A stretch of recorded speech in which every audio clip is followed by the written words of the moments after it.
Hi there, family. Rachel here, giving you another update on my life here in Korea.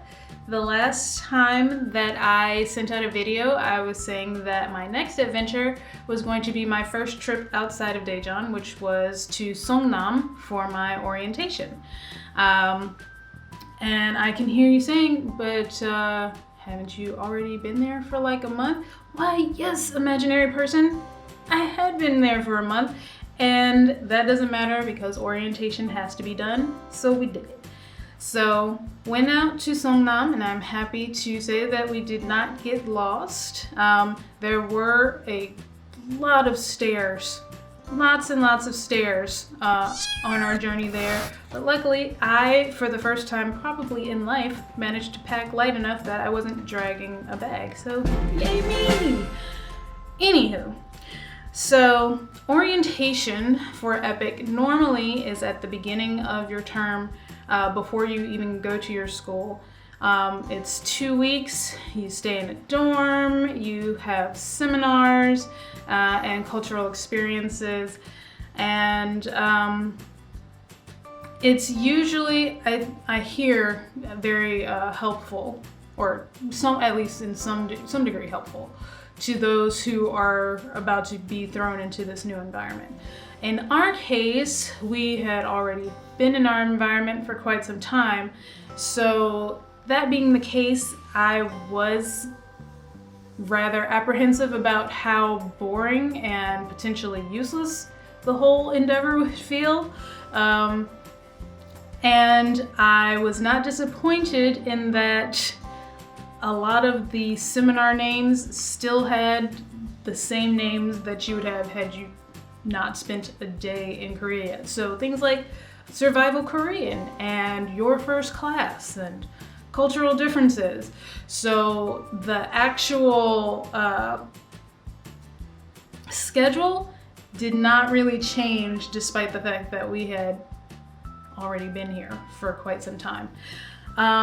Even so, it actually wasn't nearly as boring as I thought it would be.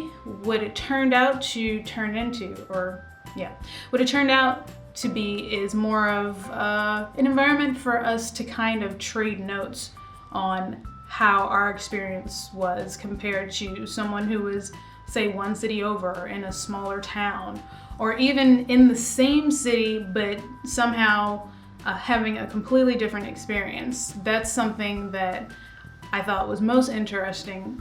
During this orientation, I got to get a really good idea of how different your experience can be from one school to another. And I found out that I am extremely fortunate in my placement and my situation in general. All of my co-teachers' English is very good, which is not common, I've found.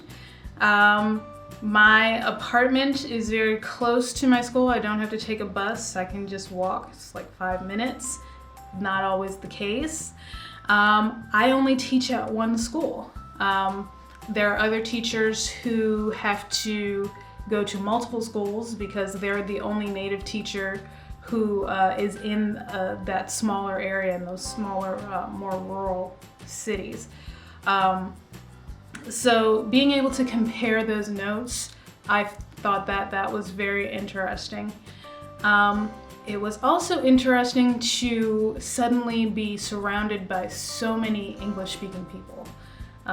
Kind of disorienting, actually. Since I'd been here, my only interaction with English-speaking people was with my co-teachers. So to hear it all around me all the time for 6 days and 5 nights, that was kind of weird. Although, since I did have so much English with my co-teachers, not as weird as it was for the ones who are in the rural areas who have almost no English spoken to them on a regular basis, except for when they're in class, which is very limited, obviously. So, again, feeling pretty good about myself and my situation. Ding. So anyway, in orientation, when it's the 2-week thing, they have lots of cultural experiences. They go on field trips. I've seen Taekwondo classes and K-pop classes on other people's videos.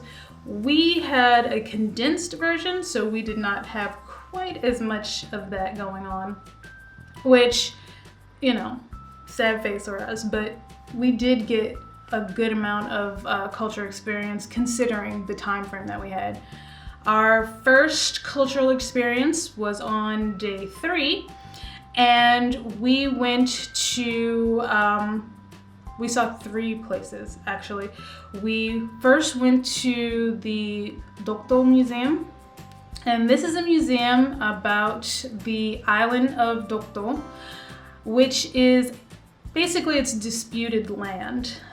When the Japanese occupied Korea, they obviously took over everything, and when they finally left, they were supposed to give it all back. This particular piece of land, Dokdo Island, that is disputed still between the 2 countries, and they have a whole museum about it. We were literally there for less than 10 minutes. We had a very tight schedule, but I think they really wanted to fit that in so that we got that history in and got a picture there, possibly for propaganda reasons. I don't know. In any case, we were there, we quickly saw things, and I must have learned something because I just gave you a synopsis. And then we were out. That's it.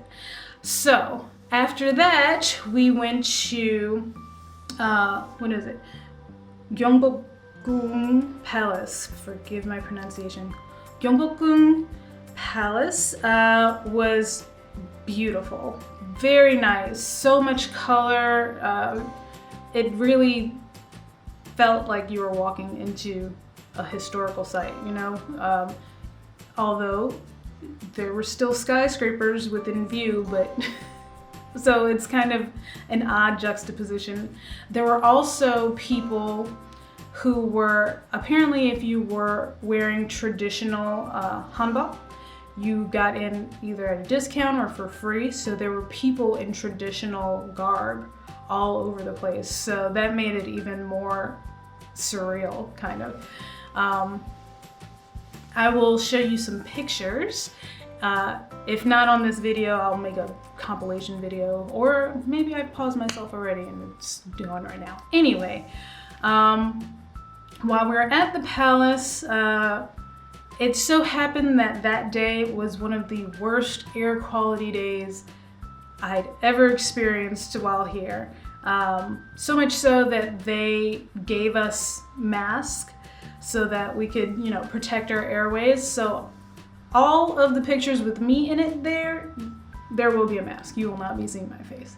And I'll show you a picture, a screenshot of the little warning about the air quality. So yeah, there was no joke. There was a bright red, sad face. We weren't supposed to be breathing too much of that air. Oh well. We were outside, we did it, it was pretty.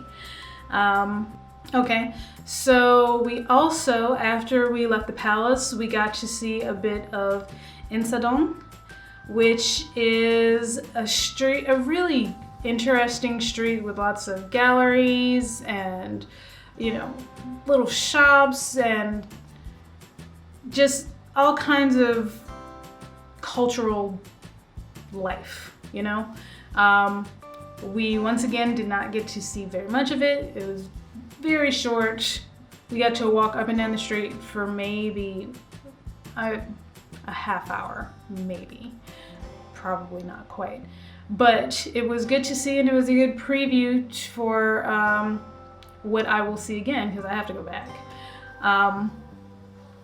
Another cultural experience we had, we also got to go see, they called it a musical, we'll call it a musical, sure. It's called Nanta, and I saved this just for y'all. Nanta is kind of like, imagine if you were to mix Benihana and Stomp and a comedy show, and you have Nanta. It was very entertaining. I had so much, I laughed the entire time, and I'm a hard sell on comedy, honestly. I'm not an easy laugh. And I enjoyed the whole thing. It's my understanding that it has been all over the world, this show. It's been on Broadway. So if it happens to swing by your area, I highly recommend that you go see it. It was a lot of fun. So those were our cultural experiences. They were brief, but they were pretty cool. Everything else was the seminars and us being in the dorms. We were kind of brought back in status to like the days of not even college, high school, because we had a curfew at 11, and it wasn't a curfew like be in the building, it was be in your rooms at 11 p.m. So a lot of the guests were not too keen on that, in that we are all post-college, some of us very well past college. But I mean, it is what it is.